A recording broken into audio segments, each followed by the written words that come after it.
Hello, good morning. Hello, everybody, and welcome to Math in the Morning. And I had to share this because I just love sharing math in the morning. So today I want to talk a little bit about strongly compact cardinals. And maybe if you're interested a little bit in the writing process. Okay, so my hair is still drying because I just took a shower. So today I've been obviously like taking a long break from the book, and because I wanted to focus on giving the talk.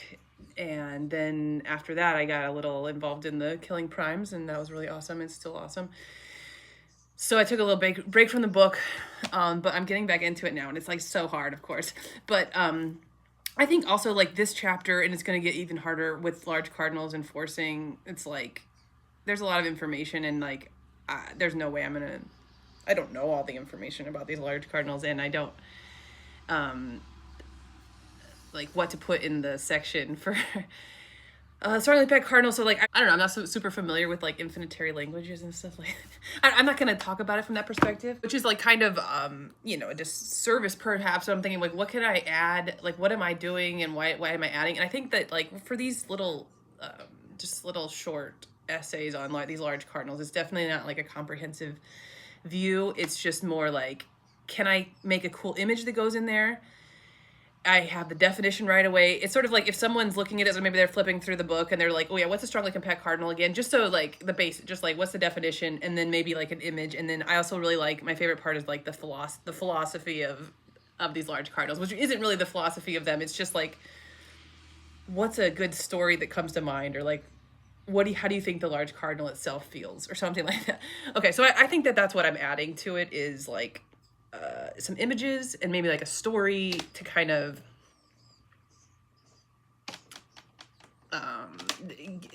get your mind thinking like what these things actually are. Okay, I hope that provides something for people, because I mean you can always like go to Kanamori or Yek and get the full story, and then or read these papers.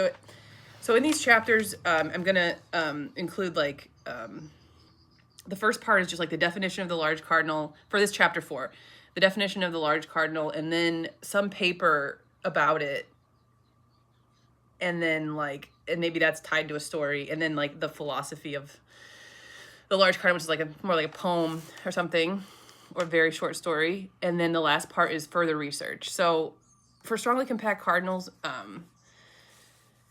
like a little bit of my thesis was about strongly compact cardinals. So for the further research part, I think I'm also like hesitant like what to include. But I mean, there's all kinds of results. But anyway, I asked Arthur Apter to like if he had any suggestions for papers regarding strongly compact cardinals, because he knows everything about strongly compact cardinals, and he suggested some papers in like the original paper where they were defined. And so I'm looking at that. I think the best one is the Magador paper, the identity crisis paper, or the Manas paper, because they're both so like well written that you can kind of dive into it now. So I'm not sure which paper, and I'm also not sure what to include for the further research for this one. So I can include some things from my thesis, I guess. Okay, so let's just pull up. I just want to pull up the first slide, which is just like the illustration that's going to go with these 3 large cardinals. I kind of forgot what 6, 7, and 5 are, but I know that 7 is strongly compact. I can't really remember what I have a list somewhere. So, okay. So this first one is this illustration, Book of Ezekiel, like seeing these angels and these chariots and these weird animals and stuff. Okay, so that's kind of reminds me of strongly compact cardinals. Okay, and that's free open domain.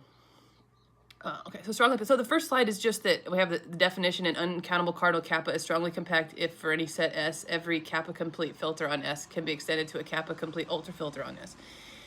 And when I got those paper suggestions, one of them was like the cardinal sins of something, and I hadn't actually read that yet, but it just like made me think of a good idea for what it really means to be strongly compact cardinal. So I think it's like the tree of knowledge of good and evil. Okay, the cardinal sins doesn't exactly totally relate to that, but it's kind of related, just reminding me of that. So I think the story here with strongly compact cardinals is that they're it's like a level, it's like eating the tree of knowledge of good and evil, because now you know the full truth. Now you know the strong in the picture there. You can see that filter. I hope I have the right picture, or maybe now go to the second one with the picture. but you can see this filter is like catching some of the sets and deciding if they're big or not, but the ultra filter is deciding all the sets. So like with this knowledge, now you know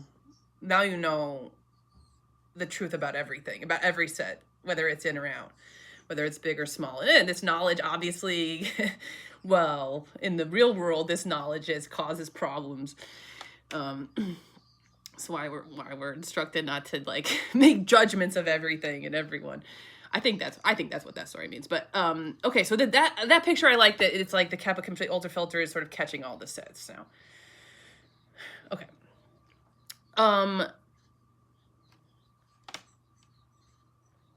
Okay, so that story is, yeah, I think that's the perfect story for this, the tree of knowledge of goodness. So not just like knowing a little bit, knowing everything, and that can really get you into some trouble. Okay. This, now we can maybe go to the third picture here. This, I just put this on the at least on the Substack, it exists now. Usually when I start, like, if I actually get like the template up there and like get the definition in the picture up there, for some reason it just like snowballs, and then before I know it, it's done. But sometimes it just takes a while to get to that point. I think this one, I think this one is we'll see. Hopefully it's not too long. Maybe if I keep coming here, I'll finish it in a couple weeks.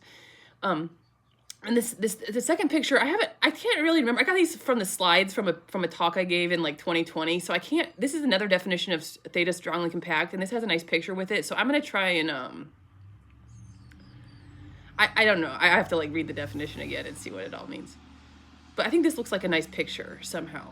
So, and it's got the embedding definition. Okay, so I think it's going to be okay for this chapter.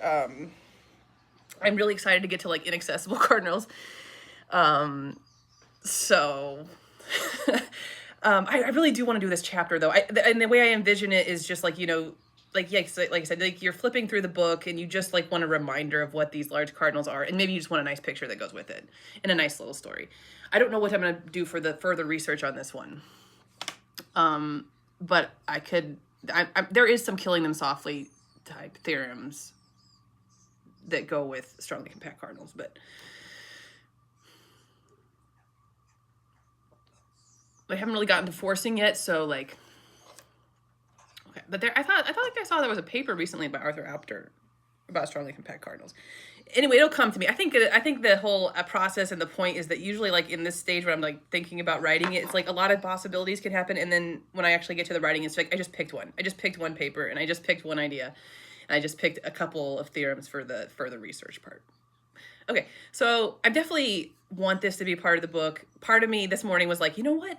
Those first 3 chapters were quite good. Maybe I can just, stop there, but I don't know. I don't think it's a good idea to stop because I want to get to forcing. I think that'll be fun to write about. I mean, I don't know everything about forcing, not even close. There's a lot of people that know a lot more about forcing than I do, but I think I can provide something, add some images. Sometimes it feels like the best is behind me. Sometimes when I look back at the beginning of the book, I'm like, oh, that part was so good. And like, there's no way I could sit here and like tediously make all those images, but I'm sure it'll happen. It's the idea that comes first. So if the idea comes first, then I have to make the image. It doesn't matter how tedious it is or how long it takes. So really the idea is what needs to be there. But yeah, it's kind of hard looking back and being like, oh, that stuff was really good. But okay, I think we continue. And I love the in-between stories too with Carmody. Say write what you know. I only write about, my only characters are named Aaron and named Carmody and named the artist and the mathematician. So, but anyway, thanks for listening. If anyone has any further research with strongly compact cardinals that they want to point out to me, that's awesome. Anyway, hope you guys, thanks for listening. It's good to talk here. It helps. So it's a good reward. Okay, well, I hope you have an amazing day. And, don't eat those apples from that tree. And I'm just joking. Okay, see you later. Bye.